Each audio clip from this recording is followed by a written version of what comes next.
بسم اللہ الرحمن الرحیم۔ ایک بہن نے غسل کے بارے میں سوال کیا ہے کہ جب ہم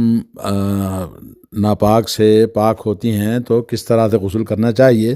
تو غسل کا طریقہ ایک ہی طریقہ ہے مرد کے لیے عورت کے لیے، لیکن کچھ چیزیں ہیں جو خاص عورت کے لیے جب وہ حالت حیض میں غسل کرتی ہیں، حالت حیض کے بعد اور یا ایک جنابت کے بعد، تو اس سلسلے میں آئیے کچھ ہم جانتے ہیں غسل کا مسنون طریقہ کیا ہے۔ غسل کا مسنون طریقہ یہ ہے کہ رسول اللہ صلی اللہ علیہ وسلم نے جس طرح سے غسل فرمایا ہے اسی طرح غسل کیا جائے۔ لہذا سب سے پہلے دونوں ہاتھوں کو 3 مرتبہ دھویا جائے، پھر شرمگاہ کو دھویا جائے، اس کے بعد مکمل وضو کیا جائے، صرف پاؤں کو چھوڑ دیا جائے، انہیں غسل سے فارغ ہونے کے بعد دھلایا جائے، پھر سر پر 3 بار پانی ڈالا جائے، بالوں کو اچھی طرح سے خلال کیا جائے تاکہ پانی جڑوں تک پہنچ جائے۔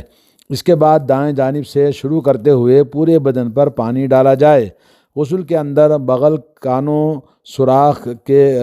کے سوراخ، ناف اور پاؤں کے انگلیوں کا از حد خیال رکھا جائے اور جن اعضاء کو رگڑنا ضروری ہو انہیں رگڑ کر دھویا جائے، خاص طور پر جن جوائنٹ وغیرہ کے اندر۔ غسل کی یہ تفصیل طریقہ حضرت عائشہ رضی اللہ تعالیٰ عنہ کی حدیث میں موجود ہے۔ وہ فرماتی ہیں کہ نبی کریم صلی اللہ علیہ وسلم جب غسل جنابت کرتے تھے تو سب سے پہلے ہاتھوں کو دھوتے تھے، پھر دائیں ہاتھ سے بائیں ہاتھ پر پانی ڈال کر اپنی شرمگاہ دھوتے تھے، اس کے بعد نماز کی طرح وضو کرتے تھے، پھر پانی لے کر اپنی انگلیوں کو بالوں کی جڑوں میں داخل کرتے تھے، یہاں تک کہ جب یہ یقین ہو جاتا کہ پانی بالوں کی جڑوں تک پہنچ گیا ہے تو اپنے سر پر 3 بار پانی ڈالتے تھے، پھر بقیہ جسم پر پانی ڈالتے تھے۔ بخاری مسلم کی یہ روایت ہے۔ حضرت عائشہ رضی اللہ تعالیٰ عنہ سے اس قسم کی کئی روایتیں موجود ہیں، چنانچہ وہ فرماتی ہیں کہ کان رسول اللہ صلی اللہ علیہ وسلم اذا اغتسل من الجنابۃ، رسول اللہ صلی اللہ علیہ وسلم جب غسل جنابت کرتے تھے تو پانی طلب کرتے تھے، ہاتھ میں پانی لے کر دائیں سر سے شروع کرتے تھے، پھر بائیں سر سے، پھر دونوں ہتھیلیوں سے سر پر پانی انڈیلتے تھے۔ صحیح بخاری سے مسلم کی روایت ہے۔ حضرت میمونہ رضی اللہ تعالی عنہ فرماتی ہیں کہ صنعت للنبی صلی اللہ علیہ وسلم ماء یغتسل بہ،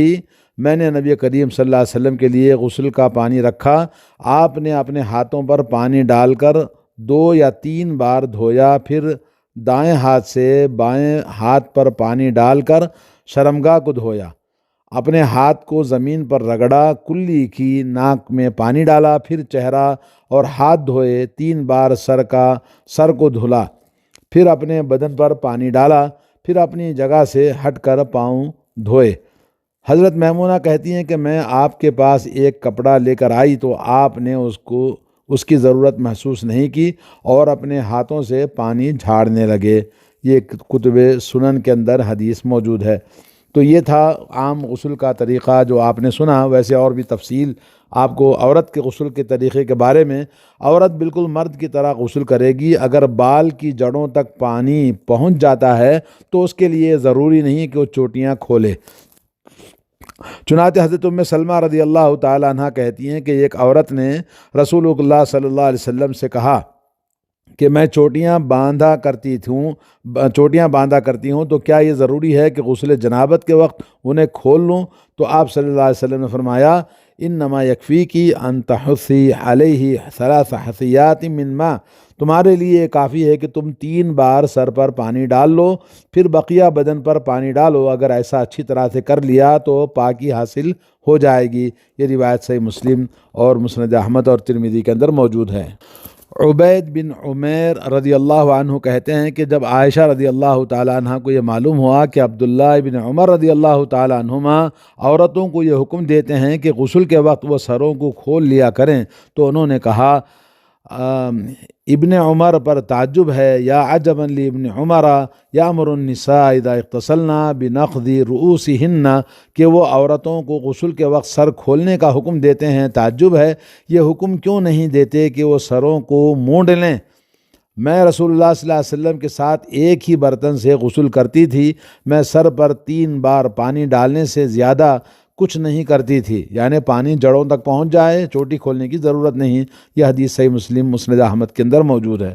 عورتوں کے لیے یہ مستحب ہے کہ حیض اور زچگی کے خون کے بعد جب غسل کریں تو روئی کے ایک ٹکڑے میں خوشبو مل کر اس جگہ لگا لیں جہاں خون کے اثرات ہوں، تاکہ وہ جگہ معطر ہو جائے اور بدبو دور ہو جائے۔ حضرت عائشہ رضی اللہ تعالیٰ عنہ کہتی ہیں کہ اسماء بنت یزید نے نبی کریم صلی اللہ علیہ وسلم سے حیض کے بعد غسل کے بارے میں استفسار کیا تو آپ صلی اللہ علیہ وسلم نے فرمایا تاخذ احداکن ماءها وسدرتها فتطہر فتحسن الطہور، یعنی عورت پانی اور بیر کی پتی لے کر خوب اچھی طرح صفائی کرے، پھر اپنے سر پر پانی ڈال کر خوب اچھی طرح سے رگڑے یہاں تک کہ سر کی جڑوں تک پانی پہنچ جائے۔ اس کے بعد اپنے اوپر پانی ڈال لے، پھر عطر آلود یعنی روئی وغیرہ، روئی کا ایک ٹکڑا لے کر صفائی کرے۔ اسماء بنت یزید نے کہا کہ اس ٹکڑے سے عورت کیسے صفائی کرے گی؟ تو آپ صلی اللہ علیہ وسلم نے کہا سبحان اللہ، وہ صفائی کرے۔ حضرت عائشہ رضی اللہ تعالیٰ عنہ کہتی ہیں شاید وہ چھپانا چاہتی تھی، یعنی اسے چھپانا چاہتی تھی، اس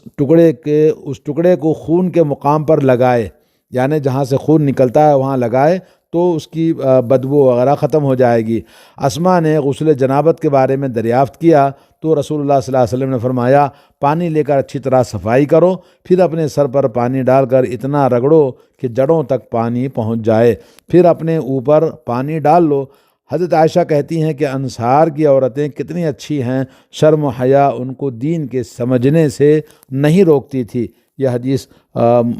کتب ستہ تمام کتابوں کے اندر موجود ہے۔ اس روایت سے اس بات کا پتہ چلتا ہے کہ عورت کے لیے غسل جنابت اور غسل حیض میں فرق ہے۔ وہ فرق یہ ہے کہ غسل جنابت کے وقت چوٹیاں کھولنا ضروری نہیں، لیکن غسل حیض کے وقت میں چوٹیاں کھولنا بہتر ہے اور اچھی طرح سے اس کو صفائی کرنا بہت ضروری ہے۔ تو غسل سے متعلق کچھ اور ضروری باتیں۔ نمبر 1، جب حیض اور جنابت یا جمعہ اور عید یا جنابت اور جمعہ اکٹھا ہو جائیں تو ایک ہی غسل کافی ہے، یعنی جمعہ کے دن بیوی کے ساتھ ہم بستری کیے یا میاں بیوی دونوں ملے تو غسل جنابت بھی ہو گیا اور جمعہ کا غسل بھی ہو گیا، دونوں کے لیے ایک ہی غسل کافی ہے، جیسا کہ شیخ البانی نے یہ بات لکھی ہے، کیونکہ ہر ایک غسل کے لیے الگ الگ یعنی دو بار نہانے کی ضرورت نہیں۔ نمبر 2، کوئی غسل جنابت کرے اور اس میں وضو نہ کر سکے تو غسل وضو کا قائم مقام بن جاتا ہے۔ حضرت عائشہ رضی اللہ تعالیٰ عنہ فرماتی ہیں کان رسول اللہ صلی اللہ علیہ وسلم لا يتوضأ بعد الغسل، کہ رسول اللہ صلی اللہ علیہ وسلم غسل کے بعد وضو نہیں کرتے تھے، لیکن اللہ کے نبی صلی اللہ علیہ وسلم غسل سے پہلے وضو کرتے تھے۔ تو وضو کرنے کے بعد جب غسل کیا اور دوران غسل آپ نے شرمگاہ کو ہاتھ نہیں لگایا تو پھر آپ کا غسل کرنے کے بعد دوبارہ وضو کرنے کی ضرورت نہیں۔ اور یہ حدیث سنن ابو داؤد کے اندر ہے کہ غسل کے بعد وضو نہیں کرتے، لیکن اس میں شرط یہ ہے کہ آپ دوران غسل شرمگاہ کو ہاتھ نہ لگائیں، کیونکہ احادیث کے اندر جو نواقض وضو ہیں ان میں سے شرمگاہ کو ڈائریکٹ ہاتھ لگانے سے وضو ٹوٹ جاتا ہے۔ حضرت عبداللہ بن عمر رضی اللہ تعالیٰ عنہ نے اس شخص سے کہا جو غسل کے بعد وضو کیا کرتا تھا، تم نے گہرائی میں غوطہ زنی کی ہے۔ قاضی ابو بکر ابن العربی کہتے ہیں کہ اس میں علماء کا کوئی اختلاف نہیں ہے کہ وضو غسل کے اندر داخل ہے، اور غسل کے وقت جنابت سے طہارت کی نیت ہو تو اس سے اس کی بھی نیت ہو جاتی ہے، جس سے وضو ضروری ہوتا ہے، کیونکہ جنابت کی وجہ سے جو چیزیں ممنوع ہیں وہ ان میں سے کہیں زیادہ ہیں جو پیشاب یا پاخانہ کی وجہ سے ممنوع ہیں۔ چنانچہ اکثر کی نیت میں عقل کی نیت داخل ہے اور یہ نیت اس کے لیے کافی ہے۔ تو بہرحال یہ اس سلسلے میں علماء کا یہ جو آپ نے بات سنی ہے، پہلے آپ جیسے وضو نبی علیہ الصلوۃ والسلام کا آپ نے سنا اوپر، اس طرح سے کوئی آدمی غسل کرے تو پھر اس کو دوبارہ وضو کرنے کی ضرورت نہیں۔ نمبر 3، ناپاک اور حائضہ کے لیے بال صاف کرنا، ناخن کاٹنا اور بازار وغیرہ جانا بلا کراہیت جائز ہے۔ انہیں حالت ناپاکی میں آپ بال صاف کر سکتے ہیں، ناخن کاٹ سکتے ہیں، بازار جا سکتے ہیں۔ حضرت عطا کہتے ہیں کہ ناپاک آدمی پچھنا لگوا سکتا ہے، ناخن کاٹ سکتا ہے اور سر کے بال بھی منڈوا سکتا ہے۔ نمبر 4، وہ جگہ جو عوام کے غسل کے لیے متعین ہو وہاں جانے میں کوئی حرج نہیں، بشرطے کہ بے پردگی کا خوف نہ ہو۔ امام احمد رحمۃ اللہ علیہ فرماتے ہیں کہ جب یہ معلوم ہو کہ اس جگہ جو لوگ موجود ہیں سب کے بدن پر کپڑے ہیں تو وہاں جائے، ورنہ نہیں، یعنی ننگا پن نہ ہو، کیونکہ رسول اللہ صلی اللہ علیہ وسلم فرماتے ہیں لا ينظر الرجل الى عورت الرجل ولا تنظر المرأة الى عورت المرأة، کوئی مرد کسی مرد کی ستر پوشی نہ دیکھے اور نہ کوئی عورت کسی عورت کی ستر کو دیکھے، یعنی کہ ایک دوسرے کو ننگا دیکھنا مرد کے لیے بھی اور عورت کے لیے بھی جائز نہیں ہے۔ صحیح مسلم اور مسند احمد ابن ماجہ کی یہ حدیث ہے۔ غسل خانے کے اندر ذکر الہی میں کوئی حرج نہیں ہے، اس لیے کہ ہر حال میں جائز ہے جب تک کہ کوئی صریح مانع موجود نہ ہو۔ رسول اللہ صلی اللہ علیہ وسلم ہمہ وقت ذکر کیا کرتے تھے، بشرطے کہ آپ وہاں پر اللہ کا نام یا کہ آپ زبان سے ذکر نہیں کریں گے، دل میں آپ کا جیسے کہ ذکر ہے، نیت ہے، تو حمام میں جا کر آپ نیت کر سکتے ہیں، لیکن کوئی چیز پڑھنا حمام میں ناپاک جگہ پہ جائز نہیں ہے۔ نمبر 5، غسل اور وضو کے بعد اعضائے بدن کو رومال وغیرہ سے خشک کرنا جائز ہے، خواہ گرمی ہو یا سردی۔ نمبر 6، مرد اور عورت میں سے کسی نے غسل کیا ہو اور پانی باقی رہ گیا ہو تو اس پانی سے مرد یا عورت غسل کر سکتے ہیں۔ اس طرح ایک ہی برتن سے دونوں غسل کر سکتے ہیں، ایک کا بچا ہوا پانی سے دوسرا آدمی غسل کر سکتا ہے، اور بچے ہوئے پانی سے غسل کے بعد میں اسی پانی سے وضو بھی کرنا چاہے تو کر سکتے ہیں، بشرطے کہ اس میں کوئی چیز پانی کا رنگ نہ بدلا ہو صابن وغیرہ سے، نہ اس کے اندر بو آئی ہو، نہ پانی کا ذائقہ بدلا ہو۔ چنانچہ ابن عباس رضی اللہ تعالیٰ عنہ سے مروی ہے، وہ کہتے ہیں اغتسل بعض ازواج النبی صلی اللہ علیہ وسلم فی جفنۃ فجاء النبی صلی اللہ علیہ وسلم لیتوضأ منها او یغتسل، نبی کریم صلی اللہ علیہ وسلم کی کسی بیوی نے ایک برتن سے غسل کیا، نبی کریم صلی اللہ علیہ وسلم آئے تاکہ وضو کریں یا غسل کریں، تو انہوں نے کہا اللہ کے رسول میں ناپاک تھی، آپ نے فرمایا پانی ناپاک نہیں ہوتا۔ مسند احمد، ابو داؤد، ترمذی، نسائی کی حدیث ہے۔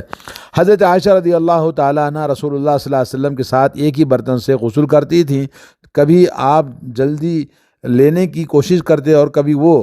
یہاں تک کہ آپ کہتے میرے لیے چھوڑ دو اور وہ کہتے کہ میرے لیے چھوڑ دو، یعنی ایک ہی لوٹا ہوتا، دونوں آپس میں ایک دوسرے کو کہتے بھئی میرے لیے چھوڑو، میرے لیے چھوڑو۔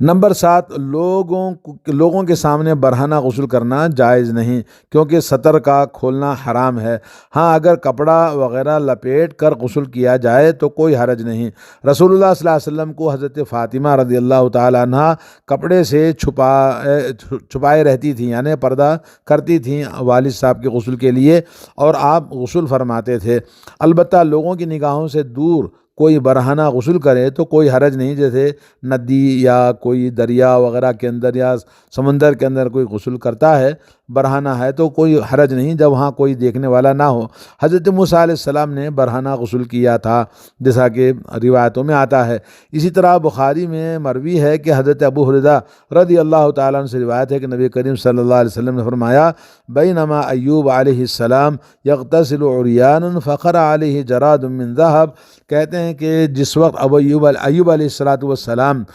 حمام میں ننگے غسل کر رہے تھے کہ سونے کی ایک ٹڈی ان کے اوپر گری، وہ اپنے کپڑے میں جلدی جلدی سمیٹنے لگے۔ اللہ تبارک و تعالیٰ نے انہیں پکار کر کہا ایوب، یہ کیا میں نے تم کو اس سے تم کو مال نہیں کیا ہے، یعنی یہ کیوں سمیٹ رہے ہو؟ تو انہوں نے کہا تیری عزت کی قسم کیوں نہیں، آپ نے مجھے بہت مالدار تو بنایا ہے لیکن مجھ کو تیری برکت سے بے نیازی نہیں ہے۔ تو بہرحال یہ کہ آدمی چار دیواری کے اندر ہو حمام میں اور ننگا غسل کرنا چاہے تو کر سکتا ہے، اس میں کوئی حرج نہیں ہے۔ تو بہرحال یہ غسل کے چند باتیں تھیں، اور اسی طرح سے اور بھی بہت سارے کتابوں کے اندر جو احادیث کی کتابیں ہیں غسل کا احادیث کی روشنی میں تفصیل کے ساتھ بیان موجود ہے۔ وصلی اللہ علی نبینا محمد وعلی آلہ وصحبہ اجمعین۔